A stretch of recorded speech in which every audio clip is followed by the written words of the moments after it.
right, if I could get everybody's attention, I think we are ready to start serving the meal. And the line will form over here by Dean in the red shirt. So you're welcome to start going through the serving line.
All right, I think we're going to go ahead and get started. And is that loud enough? Closer, farther away? Closer. All right. Good evening, everybody. Thank you for coming, and I want to welcome you to our spring fundraiser. And look forward to our speakers and comments from some of our Congress people today. And we'll get started. My name is Mike Duncombe. I'm the new chair, replacing a chairman that was a chair for a long time, and he's still very active, by the way, which is good. But we'll start with the invocation. If Pat Slater would please come forward.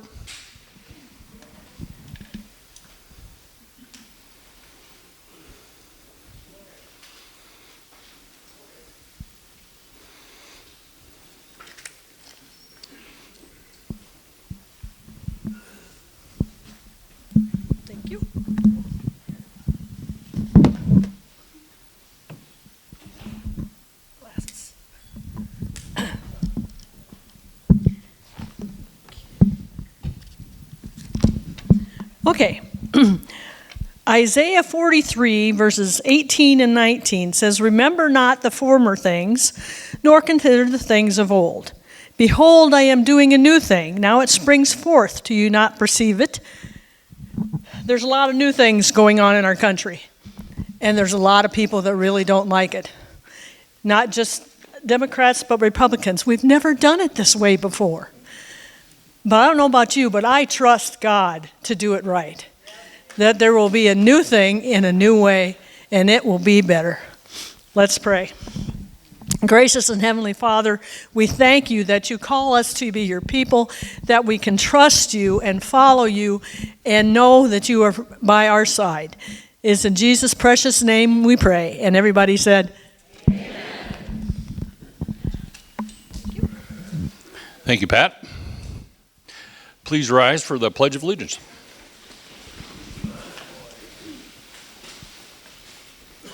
I pledge allegiance to the flag of the United States of America and to the republic for which it stands, one nation, under God, indivisible, with liberty and justice for all. Thank you. Please be seated.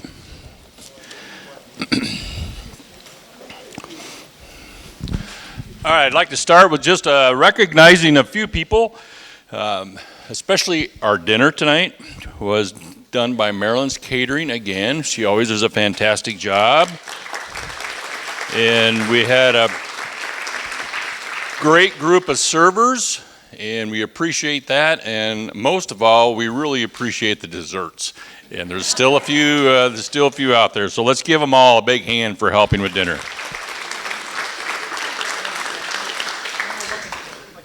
I do want to just do some quick thank yous. And if I miss somebody, I apologize, but we'll try to catch everybody. But our sponsors, there is a list of sponsors at each table.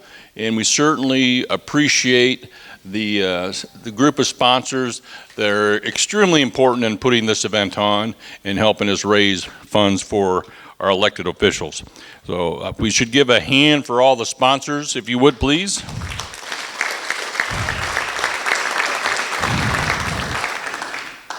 The Jones County Republican Women did the table decorations. Thank you to them.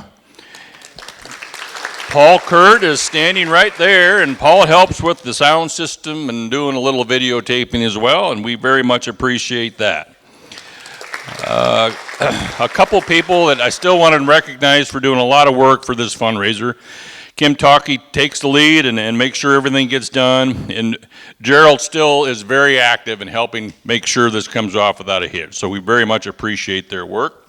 And we, the executive committee has been pretty active in helping, and would certainly like to recognize them. If they would please stand, the Jones County Republican Central Committee Executive Committee, if you would please stand.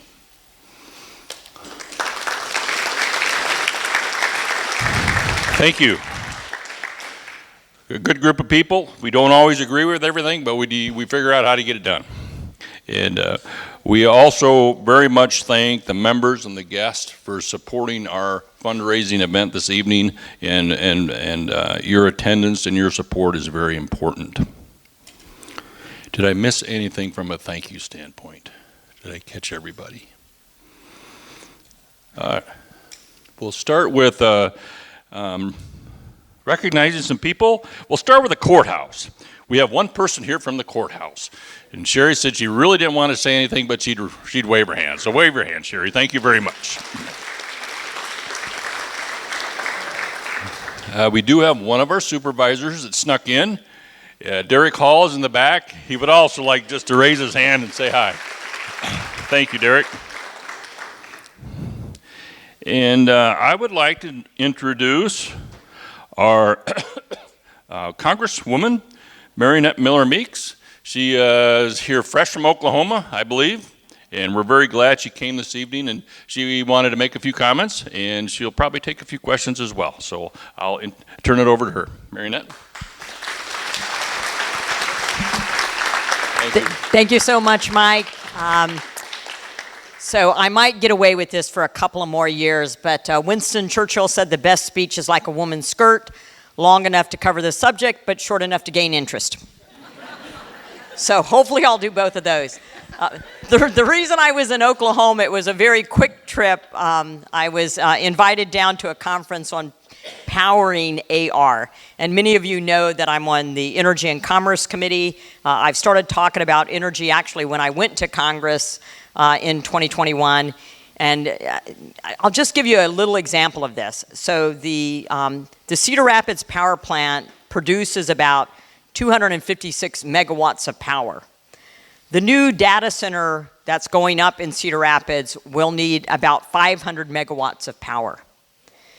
So data centers and artificial intelligence, and because of Iowa's energy mix and because of what we have done in Iowa to generate energy, and people think Iowa is an agricultural state and we're a manufacturing state, especially our district, but we're an energy state.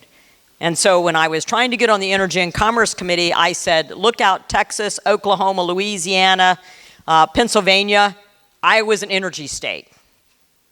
And we are. So energy is one of the things we produce and export from this state.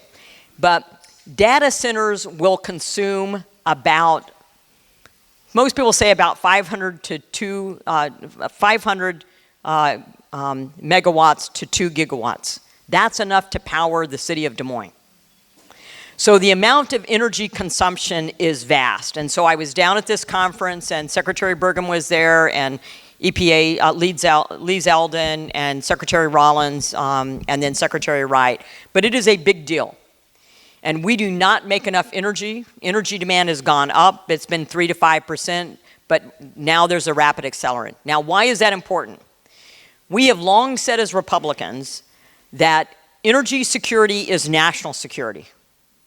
That could never be more true than right now. And that is because of what's happened with the Chinese Communist Party. 4 years ago, I said that the Chinese Communist Party was ahead of us in AI and quantum computing, maybe not yet in quantum.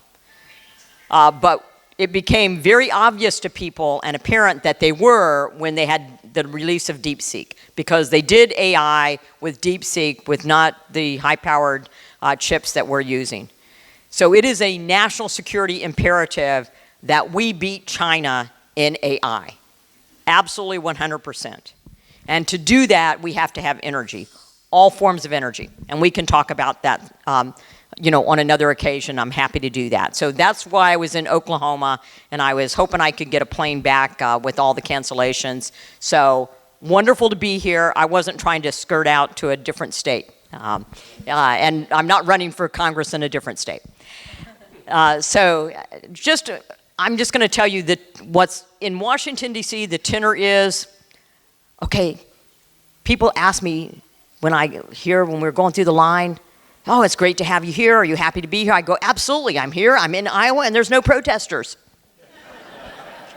I go to Rotary, there's protesters, and they won't let them come in the driveway. It doesn't matter. If they know where I am, they try to protest me. They have fake town halls. They come into my office. They will come to my office in D.C. and sit there until I come in. And then they'll cry and they say, I'm so worried about democracy. I'm worried about the state of our democracy. And I'll say, well, you're here talking to me. I've got people in my district protesting me. They're holding fake town halls.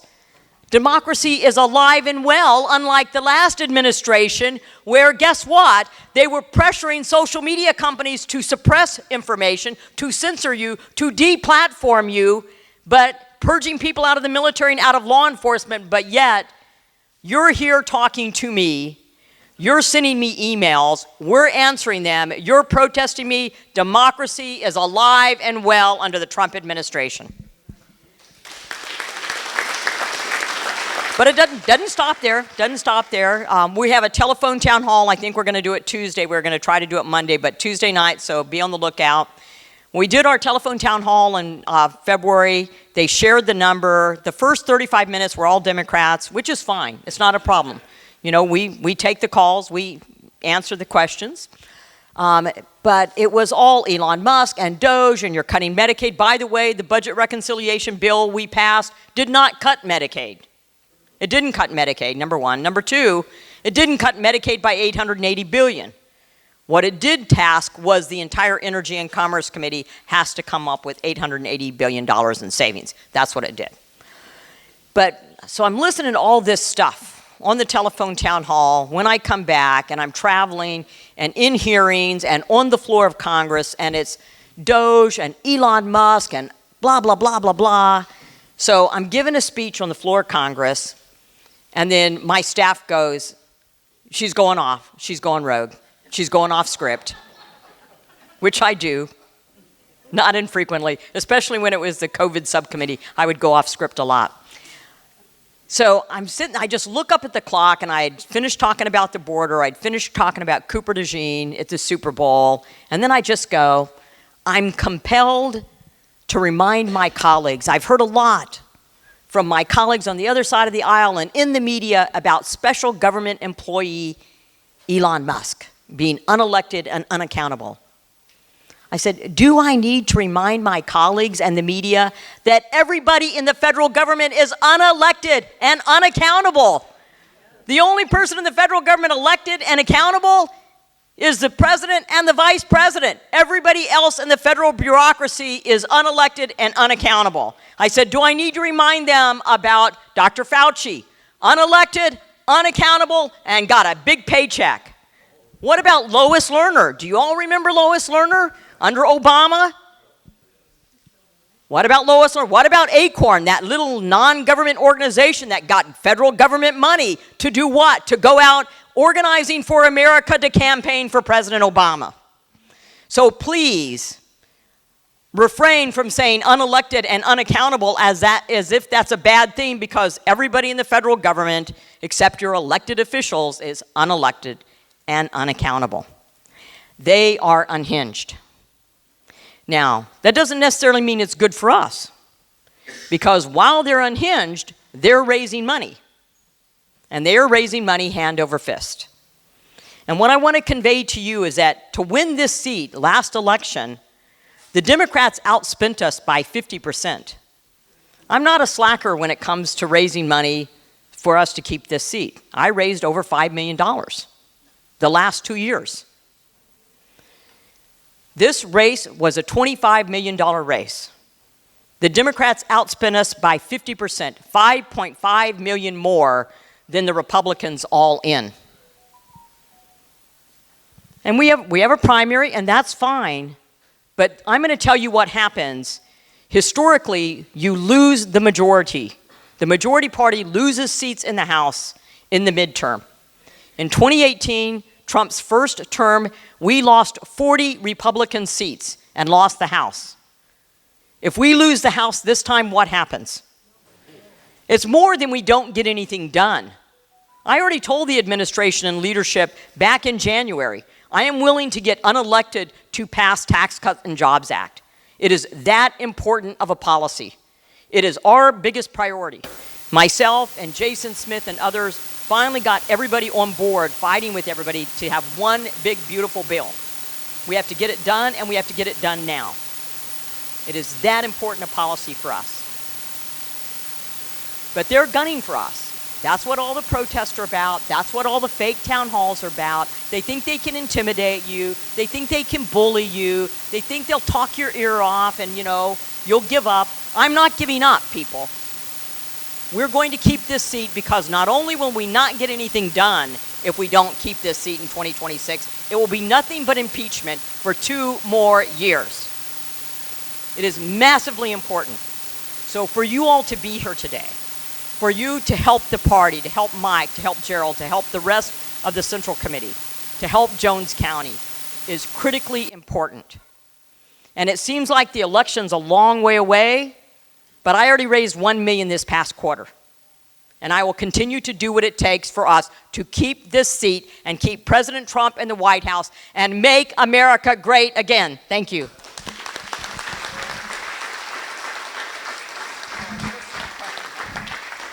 We do have time for some questions. So are there some questions from the group? Questions? Here's one question. Been reading about hydrogen under the entire Midwest. I heard a state senator up in Alameda County talk about some changes to the state code. I'm not familiar with it. Have you heard much from like the Geological Survey or whatever, what the potential is with hydrogen as a fuel? You just dig here and get it. So it's interesting because I was one of the people I was talking to at this conference is Charlie Kittrick from North Dakota, who he's with the university but does a lot of the geological surveys. So hydrogen certainly is a potential fuel source. My personal belief is that I don't know what the future fuel source is. I'm not smart enough, I'm not innovative enough, but some young person in school right now is going to know what the next fuel source is. I don't particularly think it's solar or wind. But we could potentially have fusion online in 5 years. That potentially we could. Nuclear is going to take us probably 10 to get even small modular nuclear online. All for what we're doing with coal and natural gas. We do have the capacity to increase natural gas, but guess what? We need pipelines to pump CO2 to bring up dead wells and also to do more fracking in order to release gas and oil.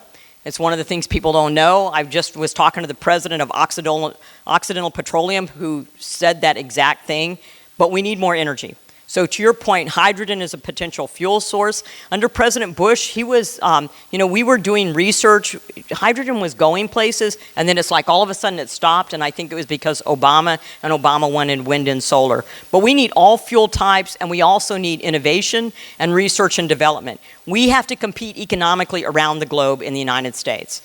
We have to be able to have manufacturing, to bring manufacturing back on shore. In order to have manufacturing or businesses here, we have to have affordable, abundant, reliable, secure energy. We have to. Affordable, abundant, most important. And you can do that in lower emissions too and have a cleaner environment to, bring on your young people. So you can do both of those. But hydrogen, yes. We do have the potential. Yes, it's underground. Yes, you can do it with splitting. You split it with natural gas if you split water. And I know this is all real technical, but yes, it certainly is an option.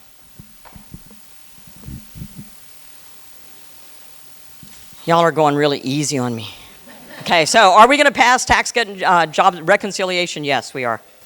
Well, just to stay on the energy, with the numbers that you're talking about for data centers, wind and solar are not going to do that. So I hope that all of Congress and the administration will kind of put all that green stuff aside and do the stuff that really works that got put under our feet. And We should use all of our resources, and we can talk some more about that. It'll be up to President Trump what he wants to do.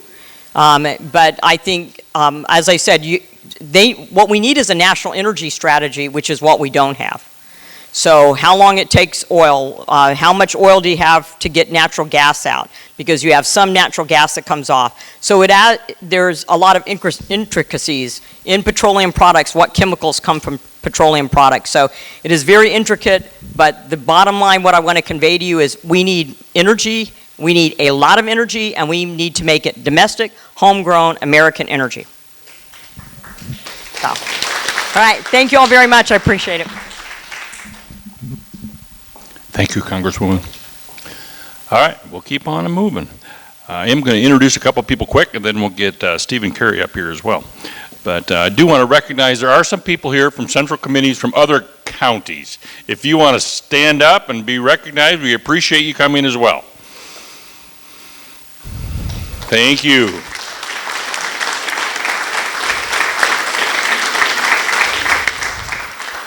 And I also want to put a shout out for the Jones County Republican Women. They are having their fundraiser on June 21st.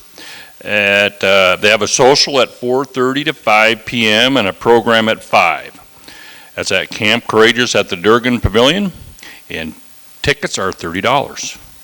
Anything else, Julie? Tim Barton will be there with Wall Builders. Anything else, Julie? Did I hit it? All right, got it. And then Paul put there's a flyer up here. It'll be up here after the meeting too. They're having a presentation from Noreen Gosh in Dubuque on June 12th. If anybody's interested, they just can take a snap of that up here after the meeting. And then Pat Slater also has a weekly, I'm not sure what I'm going to call it, weekly email. Devotional email. If you're interested in that, there'll be a sign-up sheet up here too. You can sign your email up and you could be included on Pat's devotional email. All right.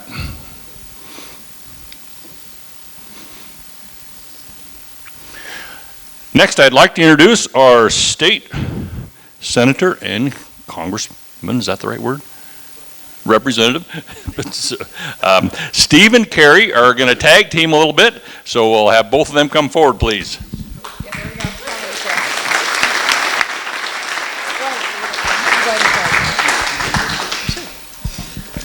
Oh, they're both on. Ooh, we both get a live mic. So, first I want to introduce myself. I'm Senator Kerry Kelker. Do you really want to be Senator Kerry Kelker? And I'm what, Representative Dr. Steve Bradley? We did that on a Facebook page one day, and when I think it was my first I think year. legislative session's getting to him. It's time to send him home. So this year has been kind of interesting, though, hasn't it, Kerry? We've got 1,500 to 2,000 bills that's come over our desk. Yes, and I believe almost 1,800, I think, filed this session. So when you guys rattle off a bill number or email us, sometimes we're like, what is that? It's kind of Chinese code. But if you go to the topic, we can look it up. But anyone can go down there and file a bill, as you know. Some are not so good bills, some are really good bills, and some hit the kill file pretty quick. But that's the bad ones are the ones the media usually picks up on. And I'm like, don't worry, that thing's not going to go anywhere. But there are things going anywhere down there, and we have about a week left of session. May 2nd is supposed to be our last day. I don't know if I got the crystal ball out. I think we're going to go over that a little bit. I hope we don't, but the Senate's on task with doing some budgets. The House sent over us about 900 bills this session, and we sent over 58 bills to the House. So they've been very busy in the House. And that's why we have the Senate, to kill our bills. So, because some of them are stupid. I know. Some of them I think are really not good, but I'll admit that right away, so. But I will tell you, we are down there to balance a budget, and we are very conservative. You have a conservative chamber, and extremely conservative chamber in the Senate, You have a fairly conservative chamber in the House, and then we've obviously got our governor. But we still don't agree on all the budgets, so now we're doing some balancing acts on where do we need to meet in the middle, who's going to give, who's not. There's some big issues, too, that Iowans have tasked us to do, and that is property taxes. And Iowans are screaming that they want property tax relief. So a lot of these other bills, we kind of pause on because we're trying to see how they all fit into the property tax picture. And so I know we've started funneling 2 bills through the Senate floor this past week already. We've got some Senate and budget bills to do yet, but I anticipate we'll be done hopefully in a week and a half, and if not, it's your fault. We always get blamed, and that's okay. We're going to be spending $9.4 billion of your money, and we try to spend it judiciously and where it should. But we're cutting some things too, so we don't always fund everything that everybody wants, and we take some heat on that sometimes. That's okay. That's what we're here for too. So. And you think about that, $9.4 billion with a B dollars is the Iowa budget. And I think when I went down there, it was what, 6.5, 7. So it's growing because people are spending. We've overcollected from Iowans, so we're down now, officially down to a 3.8% income flat tax, which all other states are looking at Iowa drooling, saying, how did they get that done? But also we're pushing our locals. Obviously, we've had to sharpen our pencils and we've had to strip down our budgets at the state level, which Iowans have asked us to do. And so that's why it's important you elect your locals back home to do the same, whether it be school board, city council, any type of form of government, county board of supervisors, because we're going to have to look at some levies because the levies are out of control, especially if you look at the 99 counties across Iowa. Their levies are getting very, very high. And it's nothing that we want to do. It is local control, but it's also something that Iowans have asked us and tasked us to do. I do want to say I love being down there, as I know you do too, Carrie. And I'm just so thankful that you elected us to be there and that we can represent you so well. And we're always open. You can call us any time for anything, any time of the day, except maybe 2 o'clock in the morning. So people have called me at 2 o'clock in the morning, so I'm just telling you, don't do that again. But anyway, nobody here. Nobody. So remember, Steve is one of 100 people down there in the House chamber, and I'm one of 50 in the Senate chamber. And so we rely on all of you guys. It's an honor to serve you. It's an honor to be elected, and you guys checked our names at the ballot, or maybe you didn't, but if you did, we won and we're down there representing you. But I will tell you, when I look at the makeup of Iowa through the legislature, you don't see a combo of people crossing the rotunda like you see with Steve and I. We have some districts that their representatives and senators don't even talk, or they don't pass stuff back and forth. Steve and I back and forth almost every day. We're texting each other. So if you may talk to Steve and you don't talk to me, we're trying to communicate to represent our district the best. And Steve serves on way different committees than I do, and I serve on different committees that he does. So we're leaning on each other a lot, whether it be through our professional careers or just our committee levels that we're on. But we try to keep up and bring home some wins and make sure that we're making Jones County, Jackson, Iowa, just a great place to be. And we don't always agree on everything, do we, Carrie? No, I think this week we didn't agree on very much. No, we didn't. But we still get along. Yeah, we still get along. And that's okay, because we each give our own opinions, and then we compromise. And that's what politics is all about, compromising. So. And as we're tossing bills back and forth, we have to amend things sometimes. The Senate has to amend something and send it back to the House, or the House has to amend something and send it back to the Senate. So, like I said, just keep communicating with us. We love to see visitors down there. When it reminds us of why we're down there working so hard is because we're doing it for the people back home. And we go down there representing rural Iowa. I mean, it's a great honor to represent rural Iowa. And we are sitting next to somebody that may be representing a section of Des Moines or a section of Ankeny. And our needs are different in rural Iowa than what they are in urban Iowa. So we go into a balancing act and we shut the door. I know Steve goes through House caucus, I go through Senate caucus, and there's not so fun conversations all the time. And you've really got to speak up and kind of own your district, and but you have to find a balancing act, because we usually try to walk out of that door as a team, and I think that's what's important to do, because once you start drifting away as a team, you start losing the majority. We've worked so hard to win that majority down there in Des Moines, and it's fun to be down there in the majority. I've talked to a few of my fellow senators that have been in there in the minority that said it's awful. You can't run bills, you can't run subcommittees. I can't imagine going down there and not being a busy, busy day, but I like to thrive and be busy on things, and I know you are as well. So once again, keep checking that Republican box up and down the ticket, back home, the congressional level, the state level, because it's all important, and that's why our network is so strong. Thanks for being a part of our network. Some of our caucuses are 4 hours long, at least 4 hours. And this week, I think we had three days that were 4 hours. Last week, we had a couple days too. So those are brutal, where we're sitting there going over the bills before we even bring them to the floor and try to vote on them. And we don't bring anything to the floor that we know it's not going to pass. So I will say that. And the same thing with the Senate. In the Senate, we kind of have a rule that we don't bring it to the floor with Democrat support. Yeah. We want to make sure that we have the Republican support. We have the 26 votes within our party. We have 35, 34 over in the Iowa Senate Republicans. And so we usually don't slap something up on the board unless we know that we've got 26 Republicans that are going to back that vote up. And so we don't ever try to go out there and rely on any Democratic votes, because you never know if they're going to back off or change, and it's just not the way we want to be able to do. Iowans have elected conservatives. The map and the makeup of the legislature and the current lawmakers showcase that. Iowa wants conservative people up and down the ballot, and so we'll keep that promise strong. Same thing in the House. We have 67 House members that are Republican, and nothing gets brought forward unless we have at least 51 votes. So, questions? Anybody have any questions about anything? Yeah, why do all the Democrats want to become county supervisors? The money? The salary. I mean, that happened in my district in Cedar Rapids. They stuck him on the county board. $132,000 a year as a county supervisor, full IFRS and everything else. But do you see any more of them defecting? They're in the minority.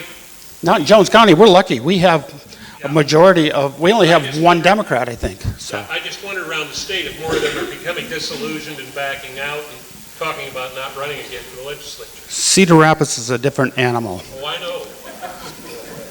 The whole county is a different animal, just like Cedar Rapids and Iowa City. Oh, yeah, Iowa City's worse. Yes. Yeah. Yeah, we get to deal with them people often too. So, you know, we go down there and every issue is not easy and we're not pleasing everyone, but wouldn't you rather agree with your elected official 80% of the time than 2% of the time? So I like to remind, you're never going to agree with your elected official 100% of the time. I'm never going to make all 63,000 constituents of mine happy when I'm pushing that button too, but at the end of the day, keep that in mind. And they're working hard to win the majority back. I mean, they're eyeing the governor's seat and they're hungry. They're hungry for power and they're hungry for more of your money. And so keep that in mind and support those candidates, because that's exactly what they're doing. We've got some great people here tonight. A little behind the scenes secret. So it was Senator Cournoyer, now it's Lieutenant Governor Cournoyer, and it was Senator Marilyn Miller Meeks, now it's Congressman, but us three came into the Senate together, and we've had some great times, some tough times, some laughs, and some great memories. And so thank you both for being here and what you're doing at the higher level up at DC and in the governor's office, and we truly appreciate all that. We love those two also. So, does anybody have any questions? Who authorizes the new assessments on property? That would be that's the County Board of Supervisor control and your assessor. And believe me, our calls are bringing off the wall because they think we do that. And when those assessments went out, everyone was very, very unpleased. I probably spent most of my weekend getting phone calls or emails and pictures of their assessments. So we've got to get that under control. People can't keep up with the property tax burden. They cannot keep up with their assessments. They're going to have to do something, and it's going to have to be at your county level. The county levels aren't doing it. Not all of them. I'm not saying all of them aren't, but a majority of them are not. So we're going to have to do something at the state level to do this burden on the taxpayers and to all of you on fixed incomes, and just residents and great hardworking Iowans within themselves cannot keep up with property taxes. Well, I could not understand how my property went up in value $1,000 in 1 year. Yeah, it's sad. And you know what, we're going to have to hold them accountable. We are. It's not a fun thing to do. I mean, we go down there, and when we're pushing those buttons, it's for the taxpayer, and as much as I love my local officials and I want to be friends with them all, at the end of the day, people have put us in our positions to make sure that they're also doing their due diligence, sharpening their pencils. But call your County Board of Supervisors, call your assessor's office. You can continue to call us. We're putting the pressure and heat on them as well, but we're going to have to do some legislation for it because they are not listening. Does the assessor have some rules that they have to go by? Good question. I don't know. I thought they had to assess property within a certain percentage of what the sales are. Yeah. So if a house that was selling for 125 now sells for 200, The market. the value is going to go up. The market's driving it. Right. So the assessor take market value into account, don't they? They do. So, what can the assessor do? If they're told by law that they have to assess at 90% of like quote sales, their hands are tied. Right, well, that's where their levies come into play. Do you remember we had to put a hold on their levies and keep them below a certain level? And now they have to go back to the people in their districts, or their counties, if they want to up that levy and charge you for extra glorious services or maintaining increases in staff and things like that, they're going to have to go back to their levies, and that's why we put that levy lock on them. And right now, we see some counties that know that property taxes are coming, so they're upping their levies real quick because they want to stay there, and which is shameful to all the people that reside in those counties. It's just like you have two houses right next to each other. They're both 100,000. One guy sticks 50,000 into his because he knows he's going to sell it, and he sells it for 150. That other house is not really worth $150,000. And that's why you have to have the assessor and go talk to the assessor. But it's a tax on income you didn't get yet. I agree. You own the house, Yes. but you didn't make any extra money so that you could pay extra tax. Right. Unrealized gain is Unrealized gain. what it is, yes. Yeah. So. It's an out-of-control system. And in some cases, you can't vote on things that are happening, like we own property in Jones County, so our kids go to the West Dubuque School District. We can't vote on a bond issue, but we're gonna get taxed to support it. That doesn't seem right. No. The system is definitely slighted, and not in the taxpayers' favor. Right, Our schools need to get their budgets under control too. for sure. And, I've dealt with phone calls today that they don't think they're getting enough money, and they didn't get a 4% increase. They only got a almost nearly 3% increase. And at the end of the day, student enrollment's down, test scores are not going up. Salaries, administration's going up, student enrollment's going down, and it's just a wild roller coaster that the union loves to get a hold of. So, once again, And then they're complaining because our president suggested that maybe we should encourage people to have children by giving out $5,000 bonuses. But there are fewer kids, and then we've done this to ourselves. yeah. 60% of our budget is education. So you take that $9.6 billion that we just talked about, 60%. Kids in the school now than there was. Yeah, it's an out-of-control machine. Yeah. Go ahead. I read something, that the legislature found they anticipated $5 million in tax revenue from gambling, and they find they had $40 million. Why did they automatically just jump on and say we gotta spend this? It looks like, reading the figures that I read, looks like they spent more than they. Are you talking about the sports wagering fund? Yeah. Okay. I do that budget, so I can tell you a little bit about it. The reason that they had that extra $5 million is because we've got a new casino license on board with Lynn County. And so that was not in the REC numbers, and now the Lynn County, obviously their licensees' fees have came into that equation. Nothing is done with the sports wagering fees right now. They've accumulated up to $36.4 million, and it's sitting there in a pot. But then we also have the Rebuild Iowa infrastructure budget, which is relied on percentages of the gaming fees. So with our neighboring casinos our neighboring states getting casinos, those numbers are going to go down. The numbers they put 10 million in 3 different places. What bothers me is there's a pot of money here. We got a pot of money here. The legislature automatically thinks we got to spend. Yeah, there is a pot of money, and like I said, it's about 36 point some odd million, and it has not been touched and untapped because when we started taking the online gaming and things like that, that money did not get earmarked to anything, so it's a pot now that everyone's after. We are both on the RIF, Rebuild Iowa Infrastructure, and you would not believe all the people that ask us for money.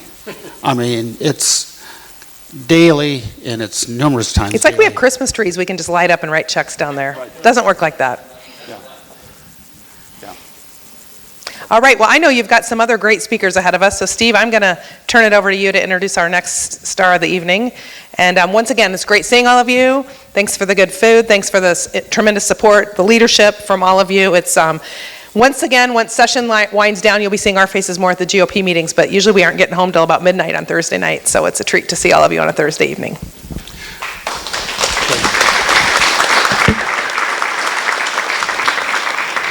when we were at a Jones County meeting and we were discussing who we were going to have for a speaker for our spring fundraiser, one person came to mind.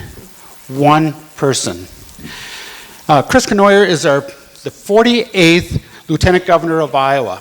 She's also a very good friend of mine, too, and Carrie's. She was appointed by Governor Kim Reynolds in December of 2024. Before taking on the role, she served in the Iowa State Senate, representing Clinton, Jackson, and Scott County. Elected in 2018, she chaired the newly formed Technology Committee, where she played a key role in crafting legislation that made Iowa the 6th state in the country to establish consumer data protection laws. Lieutenant Governor Cournoyer, which is taking me a while to get used to saying that, because I was used to saying Senator Cournoyer, but Lieutenant Governor Cournoyer has a strong background in technology, particularly in AI, artificial intelligence, and holds a Bachelor of Arts degree in computer science from the University of Texas. I will say she is a very big Texas fan too. So if Texas is playing Iowa, I know where Chris's heart's going to be. She began her professional career as a senior consultant in the technology division at Anderson Consulting, a Fortune 500 company that eventually became Accenture. Deeply committed to advancing STEM education, Lieutenant Governor Cournoyer has worked to create opportunities to underserved children, for underserved children through work-based learning initiatives. She has served on the Governor's STEM Advisory Council and was a previous member of the Quad Cities Engineering and Science Council. Raised by an engineer and a teacher, she is passionate about expanding access to STEM opportunities for young people. I'd like to introduce Lieutenant Governor Cournoyer.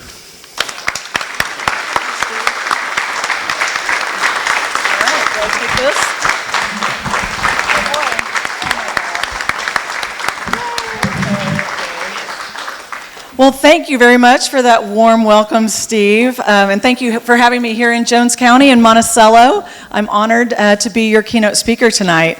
I met Steve, I think, would you have run for the first time in 2020? Is that okay? So Carrie brought me up here. She said, we've got this good guy, he's a dentist, and he needs some support. And so we came up here to do the Oxford Junction and Cascade parades in 2020. You had that bandage on your nose. And I met Candy, and she said, my name is Candy, and I'm a dentist wife, and I never forgot it. And you two have always been so kind to me. And we've developed a really great friendship. And we both love guns. So Steve comes over, and he's like, hey, have you seen my new gun? And he pulls it out of his pocket and shows me.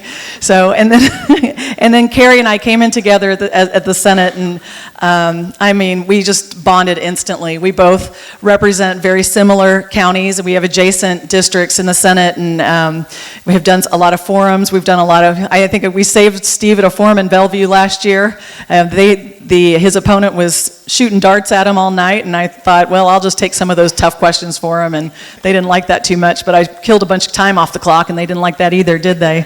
And then Marinette. So when we came in, Marinette and Carrie and I, we were in a majority. There she is over there. So in the Senate, the Republicans sit on the right side and the Democrats sit on the left side. But when you have a majority like we do, some of the freshmen have to sit on the D side.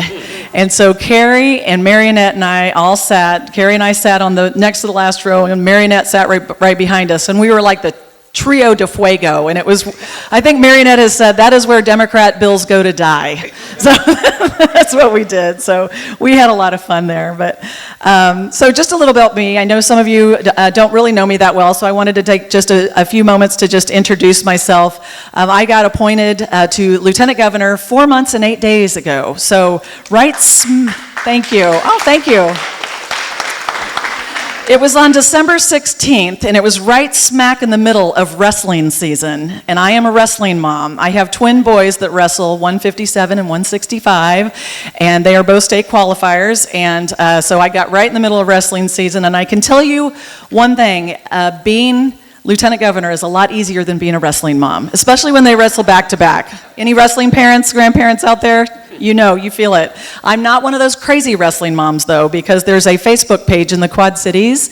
If you are crazy, it's called Wrestling Moms of the Quad Cities, and if you act like a lunatic, they will record you and put you on that website. So I have always tried not to be the crazy wrestling mom. So I am from LeClaire, which is just north of 80 on the Mississippi River. I can see Illinois from my house. That's where I like to keep it. And I think Steve mentioned, my dad's an engineer and my mother is a teacher. My dad grew up in Newton. My mom grew up in Brooklyn. They met at the University of Iowa, and the rest is history. So my mom taught me to be a lifelong learner, and my dad, the industrial engineer, always taught me to look for ways to do things better and more efficiently. So we can't go to an ice cream shop without my dad saying, well, they should put the counter over here and the order over here and the menu over here. And it's like, Dad, let's just order some ice cream, okay? So I have 4 children. My oldest son, Bennett, he works for the Bureau of Land Management, fighting wildfires, and he was a University of Iowa graduate. He was in the Hawkeye Marching Band. He was a tuba player. My daughter, Sydney, graduated from Iowa State, so I got both of those covered. She works in advertising. And then I have twin boys. I'm very proud of my youngest. They are 18 years old. They are seniors at Pleasant Valley High School. And fun fact about my twin boys is that they turned 18 on Election Day. Their 18th birthday was November 5th, 2024. So they got to vote for Donald Trump on their 18th birthday. They were so happy about that. So I had my own website design business when I had Bennett. I wanted to stay in home with them, with my children, and raise my children and be involved in their lives. So I started a website design business in 1997 that allowed me to be involved with their lives. I was a Cub Scout den leader. I was a soccer coach, a basketball coach. I did a lot with the LeClaire Library. Did a lot with, I got involved with the PTA, and then as my children grew up, I continued to be involved. I was a reserve deputy in the Scott County Sheriff's Office, and I became a substitute teacher. I really enjoyed being in the schools just to kind of find out what's going on in the front lines, what's really going on in the schools. A lot of great things going on in the schools, but saw a lot of other things, and it's really interesting to me how you really hear some honest feedback when you're in that teacher's lounge. So heard some good things and some bad things, but I didn't really aspire to this role. I think, Carrie, and I don't think Steve, you didn't grow up thinking you're going to be a legislator. Didn't think I was going to be the lieutenant governor. I was a computer science person. I thought I was going to work in software. But sometimes when you're like that, when you're one of those people that don't aspire to this, you don't grow up thinking I want to be governor of the state or I want to be a congresswoman, you have a moment in your life that really changes your trajectory. And that moment came in December of 2012. That was when the Sandy Hook shooting happened. The victims in that shooting were first graders, which happened to be the same age as my twins at the time. So all of those children would be seniors in high school today. Okay, hold on. So I got really upset. I'm a mother, and at the time, my little elementary school on the north side of LeClaire was wide open. The front door was unlocked, and you could open the door and walk right in, and you were in the front office. So I looked up who my school board member was. I called him. I emailed him. I wanted to know what we were doing to keep our kids safe at school, and he did not return my phone calls. He did not return my emails. I saw his wife at the walkathon, and I said, "Is Frank getting my messages?" And she's like, "Oh yeah, he's just really busy." I said, "Well, it's important, so I'd really appreciate a call back." Well, he didn't, and I started, Mama Bear, got engaged and started paying attention, noticed that he was only at half of the school board meetings that he was supposed to be at, and a friend of mine finally said, "If you don't think he's doing such a good job, why don't you run against him?" And I thought, oh no, I'm not doing that. But the more I thought about it, the more I prayed about it, the more I thought, I can either sit around and complain about it, or I can step up and do something about it. So I was a 4-sport athlete in high school, and so I can be a little competitive. So I put my name on the ballot, and I ran against him, and I won with 78% of the vote. So, a little competitive. So, like my mother says, you should never tick off the PTA president because she will run against you and take your job. So, did that for several years, 6 years to be exact. I became the school board president advocated for education and schools with my legislators, which is what you're supposed to do. Got to know the process a little bit and started really paying attention to other issues that were important to me. And the Senate majority in about 2017, 2018, saw the Senate district that I lived in that was represented by Rita Hart was not being represented well, and they thought that that was a flippable seat with the right candidate. And very similar with Carrie's situation when she flipped the seat from Todd Bowman. We ran the heck out of that race, didn't we? We knocked on 11,000 doors. I lost 21 pounds that year, and we really got our message out, and we won by 11 points. And then 4 years later, I won by 22 points. So we've really flipped some of these counties along the Mississippi red, and I'm really proud of that. Like Steve mentioned, I was the chair of the technology and education budget, vice chair of education, state government, transportation, natural resources. They put me on natural resources because my family hunts and fishes and we like guns, so they gave me all the hunting and gun bills and natural resources. And then I also served on Ways and Means with Carrie that has to do with taxes and fees. So enjoy tremendously serving in the Senate with Carrie and working with Steve as a House member. I think it's really important that we all work as a team. We represent Eastern Iowa over here, and when we can go there as a united front and a voice for this area. I like to say, I think Norland Momsen once said that our district, in our district, everybody has a dog, a boat, and a gun, and that's the voice that we take to Des Moines and make sure that what's important to you is important to them in Des Moines. I remember the first year I was in Des Moines, I was talking about the Des Moines bubble and how real that Des Moines bubble feels. And I told one of the legislators from Des Moines, Altoona is not Eastern Iowa. And they kind of looked, thank you for laughing, but some of the people didn't laugh. They didn't really quite get that. I'm like, no, there's 174 miles past Altoona. Trust me on that. So it's important that we do forums together. We're a united front, and it was always been an honor to serve with Steve and Carrie and Marionette, if she's still here. There she is over there. So you're probably wondering what the Lieutenant Governor does. I wasn't quite sure myself when I got the call from the governor back in October, so I asked a lot of questions. In code, the only thing that is mentioned about the Lieutenant Governor is the salary, which is much less than a Lynn County supervisor, I can assure you of that. And I also fill in should the governor be unable to serve. And that is the only thing that is in Iowa code for the lieutenant governor. Lucky for me, our governor has faith in me to take on other responsibilities. So she has entrusted me to take over the chair of the Iowa STEM Council, the Iowa Governor STEM Council. And what we do is work with business educational partnerships so that we can get kids out into businesses and so they can understand what opportunities are out there for them, have hands-on work-based learning opportunities, and it allows the businesses to show the students what kind of jobs and opportunities they have right here in Iowa. You don't have to leave the state, you don't have to go to a coast to do cool things. We have innovation, we have good paying jobs, good family supporting jobs right here in Iowa, and that's something that we're doing on the STEM Council. She has also made me the co-chair of the Empower Rural Iowa initiative, which again, having represented a rural community in the Senate district, it's a real honor for me to work on Empower Rural Iowa, where we are supporting sustainable innovation in rural Iowa to help them thrive. We provide grants for housing and child care assessments.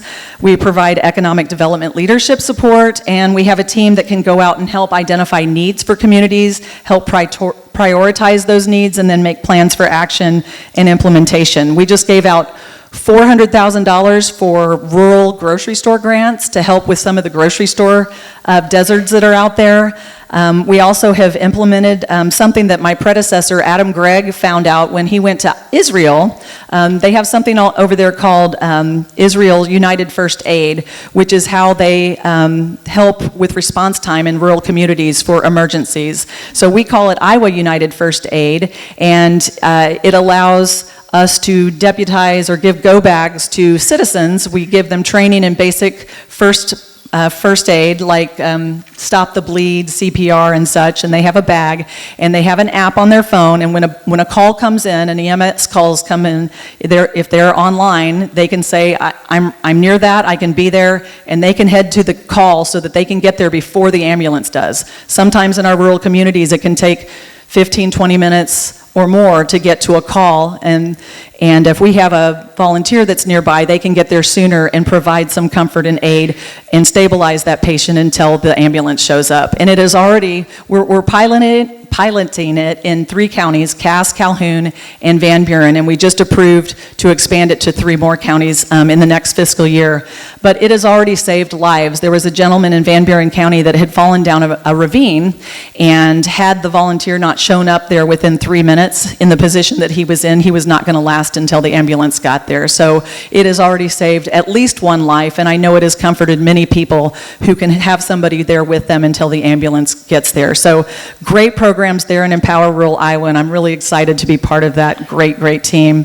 So you would ask about the state of Iowa, some of the things that we're doing to support economic development and make sure that Iowa continues to move in the right direction. We need to do things that help Iowans thrive, and we need to remove obstacles to growth that come in forms of needless regulation and creating a friendlier tax environment and facilitating a state where we can attract and retain the best talent. With safe communities, great schools, a low cost of living, and that includes affordable housing, childcare, accessible health care, and arts, cultural, and recreational, and all the things that make Iowa a great place to live, work, and raise a family. Did I get that right, tourism lady? Travel. And travel, travel and play. Recreation, I said recreation. And retire. We got rid of the retirement income tax. So that's part of making a really strong, drop my pen, hold on. Okay. Just making Iowa a stronger, better place. So I will give you some updates on what we have done, especially over the last 6 years since we've had the trifecta. It just makes all the difference in the world to have the majorities. And there are times when I have sat in the Senate and listened to some of the Democrats speak, and I turn to our majority leader and I say, double my fundraising goal. We can never let them in charge. They would just spend every single dollar that we have, and it's just really depressing. So like Senator Kelker said, we got to keep the foot on the gas and keep going. So if I can find my piece of paper here. Sorry, I'm holding a microphone and I'm not finding my other piece of paper. One moment here. So, economy-wise, what we're doing in the state of Iowa, we're in a strong fiscal position. Like Senator Kelker mentioned, we've got our cash reserves are full, and we are continuing to look for ways to lessen that tax burden. And we do that with balanced budgets and strong reserves with no tax hikes. And that's all due to smart and conservative and disciplined budgeting. We remain strong among the top states for low unemployment, and we have more Iowans working. And we've done that through work requirements. We're allowing more kids to get more experience in the employment environment. And over the last 6 years, we've also moved to so many pro-business policies with low tax, low regulation environment, and we are drawing more employers and employees in from the state. I mean, being over here on the eastern side, we've seen a lot of people come over from Illinois. We've seen businesses come over from Illinois. I have so many people that have moved into my area. The only thing that was keeping them in Illinois was the fact that they didn't tax retirement income, and Iowa does. So now that we got rid of that, we have retired people coming over from Illinois to enjoy our freedom and all of the great things that we have here in Iowa, and that's a good thing. We also have a lot of businesses moving over, and that's also a good thing. So we will continue to invest in the future with strategic investments in education and job training and rural development, and we're going to lay the foundation for long-term success. So a couple of the bills that I wanted to highlight that have actually made it all the way through the Senate and the House and to the governor's desk, and she has signed them. One of them has to do with disaster relief. Last year, Iowa experienced devastating natural disasters, including severe flooding, destructive tornadoes, and even 3 presidential disaster declarations in just 2 months. These events deeply impacted our communities and highlighted the urgent need to strengthen our state's disaster response systems. I really should have put these in order. So the bill that was passed by the legislature is fully funding the Iowa's disaster relief programs and made key updates to the state law, streamlining our assistance processes and improving how quickly aid reaches those who need it. So those changes have strengthened our ability to respond swiftly and effectively to future disasters and help families and communities recover sooner. The other one that I'm super proud of is the hands-free bill. That is something that when I came into the Senate in 2018 was on my list. I had 6 things that I really wanted to get done. I got 5 of them done while I was in the Senate, and that was one that did not get done, but I'm really proud that it got done now. And sometimes, you know, you could be frustrated that a bill takes a while to get through the process, but sometimes it takes that long to find that consensus and really think through the bill so that we can really have something that is strong and good to help protect people. And I think that I've actually heard at the bill signing, several of the law enforcement officers said that this is probably one of the strongest hands-free laws in the country now, and that's a real testament to the work that went into it from our legislature. So the distracted driving has become such a danger. You've probably all seen people at traffic lights or driving down the road staring at their phones when they should be staring at the road and paying attention. And we've had too many Iowans affected by the tragedies that could have been prevented by one simple change, by keeping their eyes on the road. So starting July 1st, I thought I'd give you an update on what that means. July 1st, drivers will be prohibited from holding or manually using their phones or other devices while driving. Hands-free calls will still be allowed, and there are exceptions for emergencies and certain job-related uses, but the goal is clear: to reduce distractions and save lives. So leading up to the law taking effect, law enforcement will focus on educating drivers and issuing warnings. After that, violations may lead to fines and, in serious cases, license suspension. So this law was made possible thanks to the work of more than 30 organizations and brave families who shared their stories. Their advocacy helped make Iowa's roads safer for everyone. So the last thing I wanted to mention is the news that we had a couple of weeks ago. Was it a couple weeks ago? About a week and a half ago, Governor Reynolds had made the announcement that she was not going to run for another term for governor. And you know, when I came on in December, she truly was fully intending to run for governor one more term.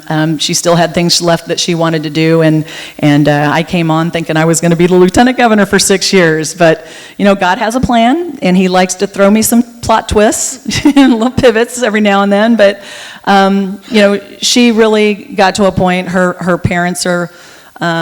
Her mom had a stroke and is in a wheelchair, and her father is 86 taking care of her, and she really feels like she needs to be there to spend time with them and help them in their remaining years. And she has 11 grandchildren, and the oldest granddaughter is going to be a senior in high school next year. Can you believe that? I just can't. So she's very lucky that all of her grandkids live around her, but they're growing up really fast, and she feels like she's missing a lot of things, and so her heart was telling her she needs to step aside and really focus on her family. So she fully intends, as I do, to finish out the term strong. She said she's more energized than ever now that she has that off of her heart, to finish out some of the goals that she has for the next 20 months, and I will be there beside her to support her in that effort.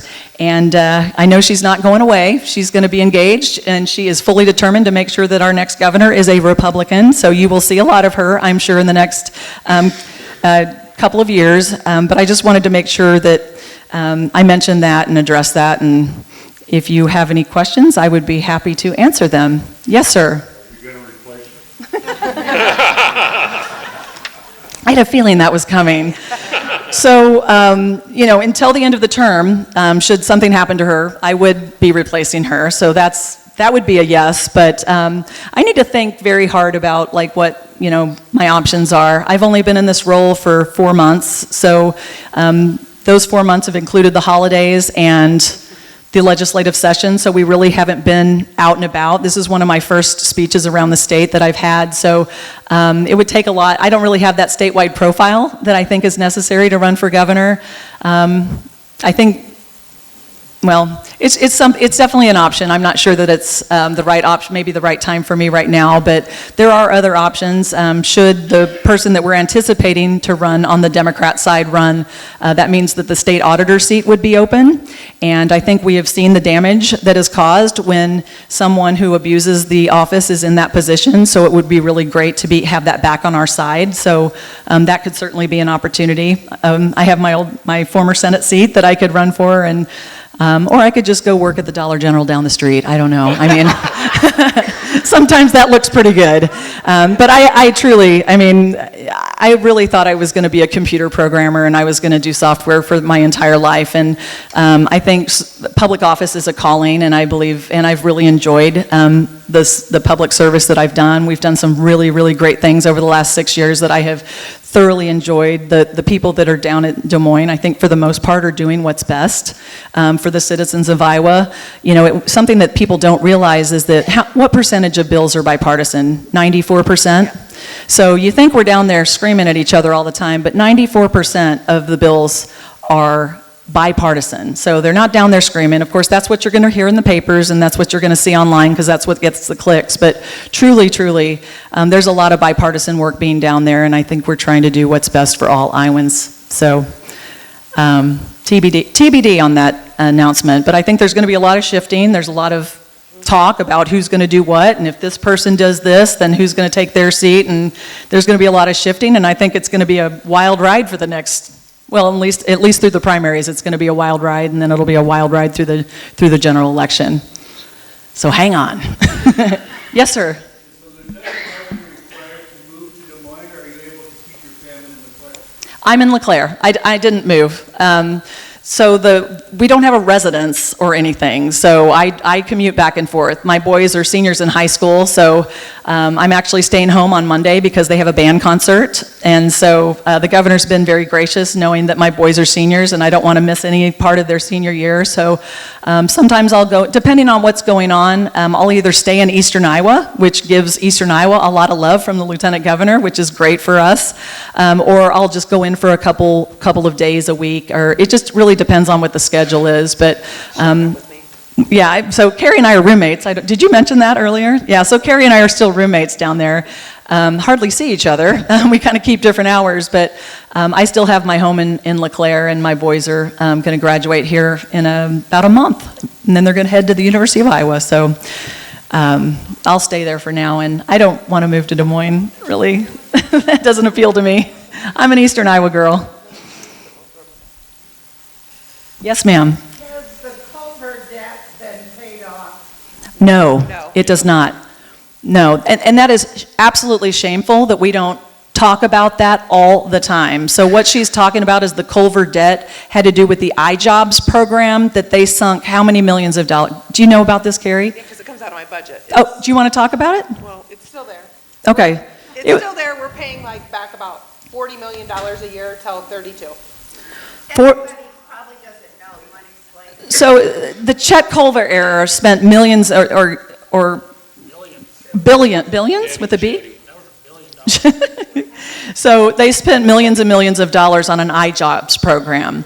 And it was the kind of program that was supposed to create a ton of jobs. I'm not sure that it created any jobs, but it sunk a bunch of money in things.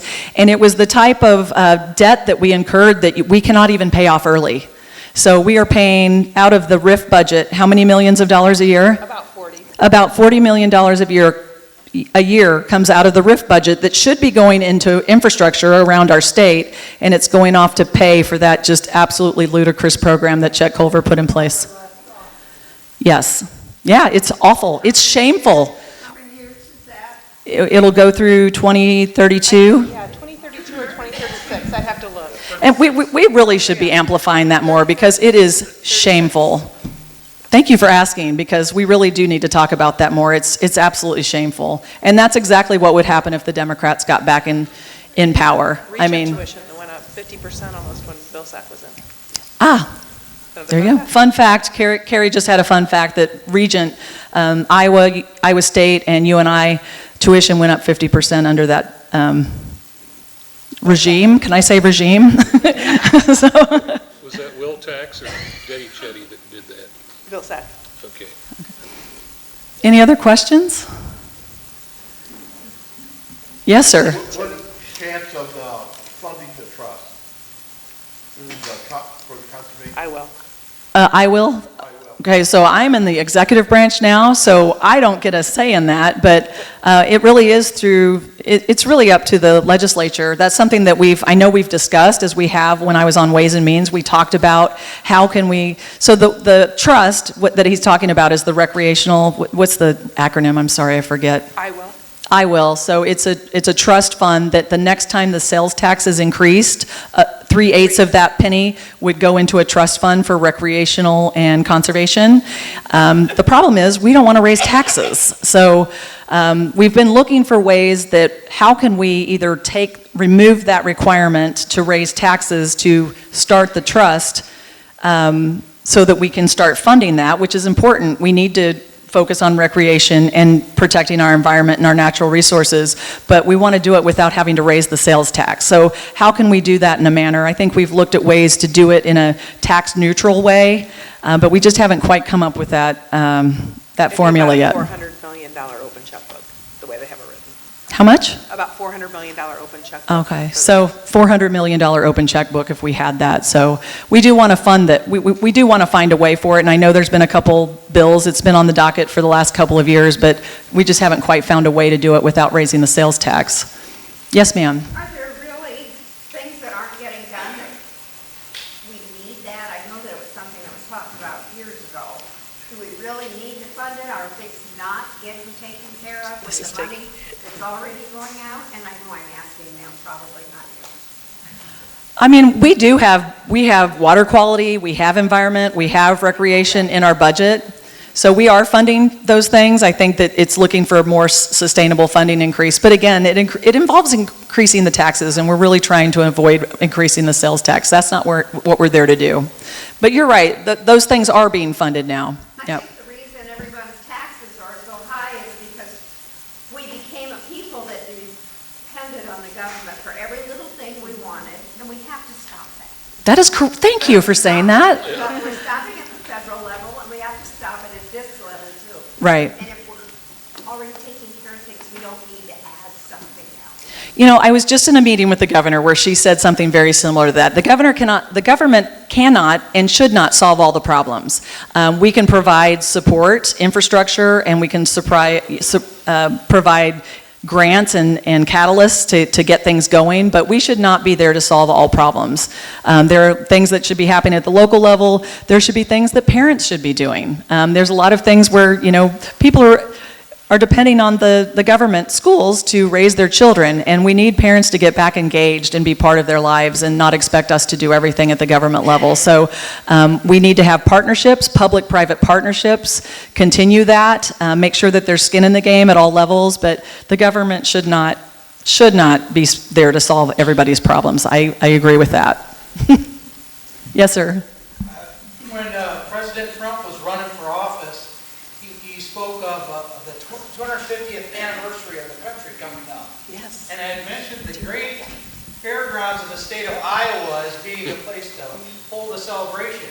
I'm just curious if any actual real talk about this happening in 2026. There is. He said that, and as soon as he said that, the governor sent a letter to the person in charge of it and said, absolutely, 1,000%, we would love to host the 250th anniversary at the fairgrounds, and so we are waiting patiently to find out if that's a possibility. Do you have any more information on that? It might start Memorial Day weekend that year that they do that. Okay, so maybe starting Memorial Day weekend. It might be a series of events that are going on, but we have said wholeheartedly that we would love to host the 250th anniversary for the country. That would be a huge, huge thing.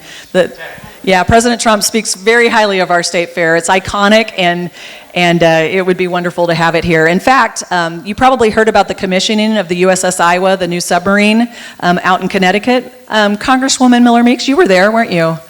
Yeah, and wasn't there fair food there? There was fair food there. Yeah. One place, the only time I've been to the state fair where I could have a corn dog.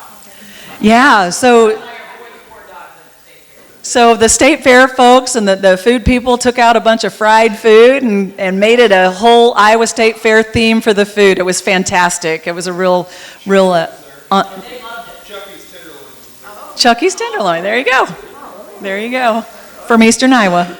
Yes, ma'am? Well, I just want to say that South Dakota thinks they're getting the 4th of July, but I think Iowa should have it on the anniversary gala.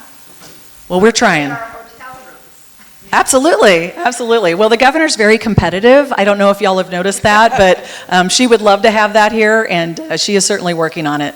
And it's been really great. I mean, we had Secretary Brooke Rollins, the Agriculture Secretary here a few weeks ago, talking about ethanol and renewable energy, and it's it's really fantastic that the governor has found made a connection with the cabinet members, and she's been out to DC several times. For 4 years she had no contact with the White House. When the Biden administration was there, they never reached out to her, they never talked to her, and she's been to Mar-a-Lago, she's been to DC, she's been in the White House, she went up to the Lincoln bedroom. She got President Trump gave him the whole tour, and it was really exciting. But something that she's really pushing for, you talk about putting more money in education and not getting results in the investment. So instead of raising SSA every year, we want to take that federal money. I think, as a former school board member, I'd say this too. We've got a lot of federal money coming to the states, and it comes with a lot of strings attached. If you saw what was required of the school lunch program, you would absolutely be amazed. I never cease to be amazed how the school lunch programs can come up with a menu that is going to meet all the requirements that kids will actually eat and not throw into the garbage. So what she is really proposing with the elimination of the Department of Education is send that money to the states in the form of block grants and stop making us pay for all the bureaucracy and administration, and let us determine what is best for the students of our state to prepare them for success after graduation from high school. So she is really pushing that, and I think that is the correct thing to do. It would take the burden off of our state budget for sure, but I think that would be the right thing to do. Let the states decide what to do with that money instead of hamstringing us with regulation. Yes, sir. Do I have a question back here? Yeah, I'm just curious. I've collected sales tax for years. Where does that money go, or what is it used for? And the second question, is Sneaky Pete still open? Oh my gosh, Sneaky Pete's in LeClaire. It has not been open. It has been closed for 7 years at least, right? And it is an absolute eyesore in the middle of downtown LeClaire. Do you really want to get me started on that? Is the distillery still going? No, we have a distillery, we have a brewery, and we have a winery, but Sneaky Pete's closed its doors 7-8 years ago, and they haven't done a darn thing with it. And the Steventon's burnt down. Same owner, though, same owner. Yeah.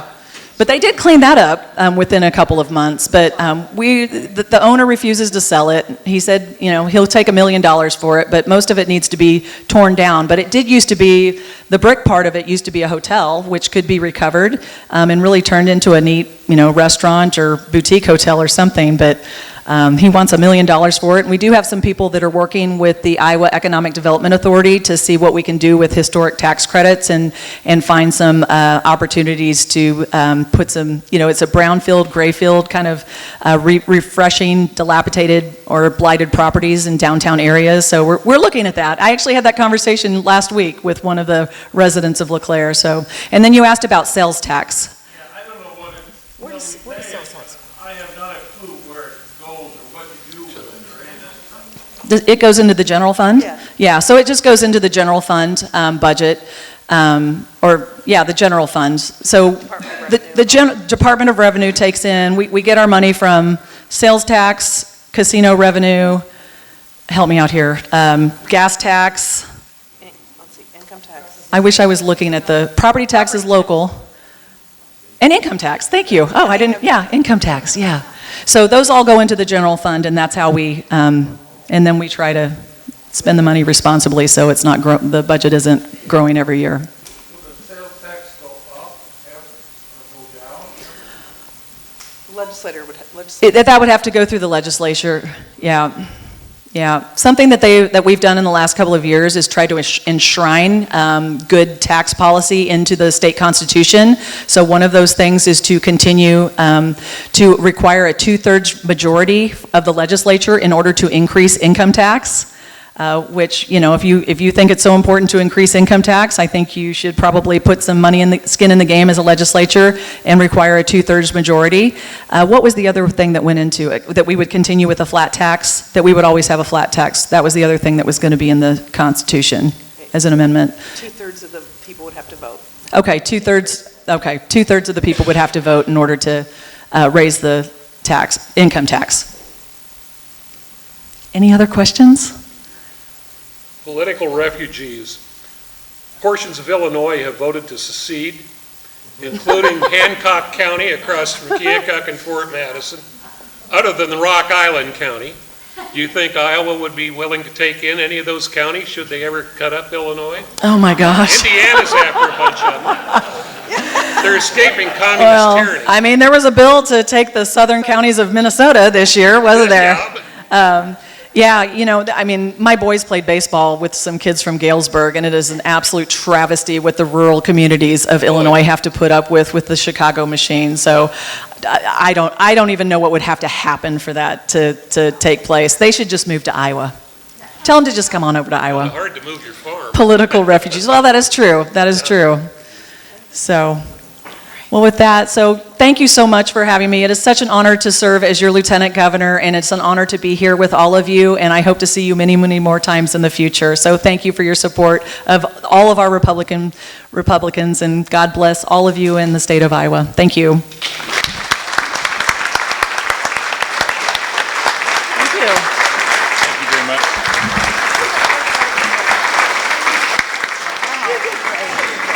Thank you to our Lieutenant Governor. Thank you very much.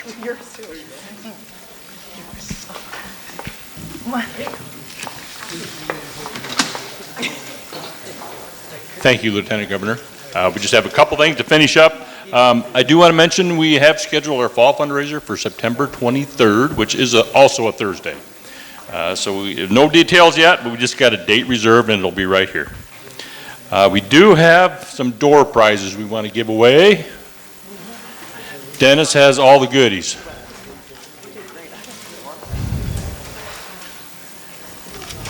What do we want to do first, Dennis? Well, we have got a book. All right, we'll do a book. In My People, a prayer guide of our nation. Donated by Pat Slater. Donated by Pat Slater. You would get great. Dig deep. No. All right, we don't trust Dennis.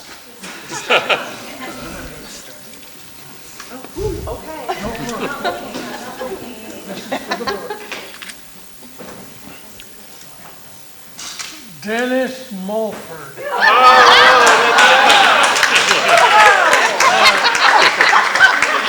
Pat Slater. Pat Slater.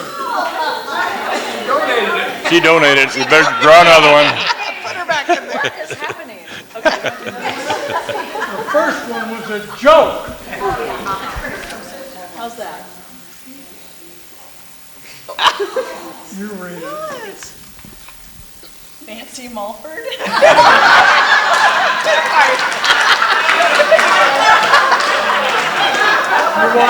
What are the odds? She's a retired lifeguard. You want to do it again? How many did you put in there? How many times you put your name in? One. One for her. Anyone else's name on it? Nancy, when you want the book? I'll read it. Nancy will take the book. Nancy will take the book. She deserves the book. Okay. Yeah, right? I think. What are the odds? She deserves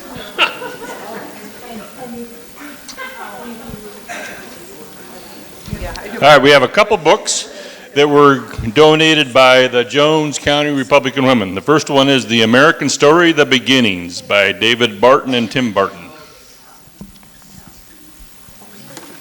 Son is going to be at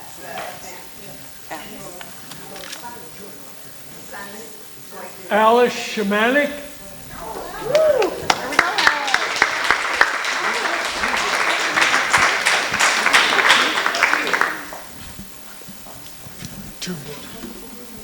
We have a set of books also donated by the Jones County Republican Women.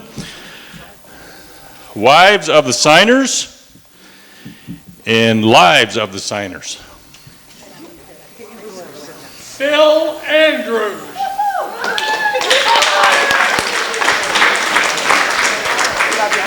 Phil, you need to do some reading, man. The last one is the flag. Oh, the flag. And the last item we have is a flag that Steve Bradley brought to us.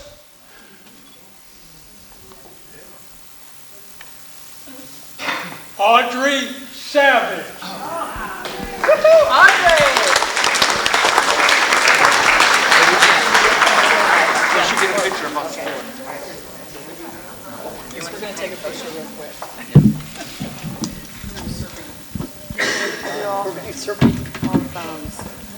Rally around the flag.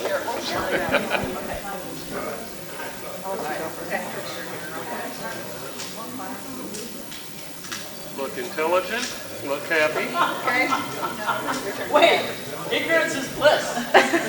especially in Lynn County. All right.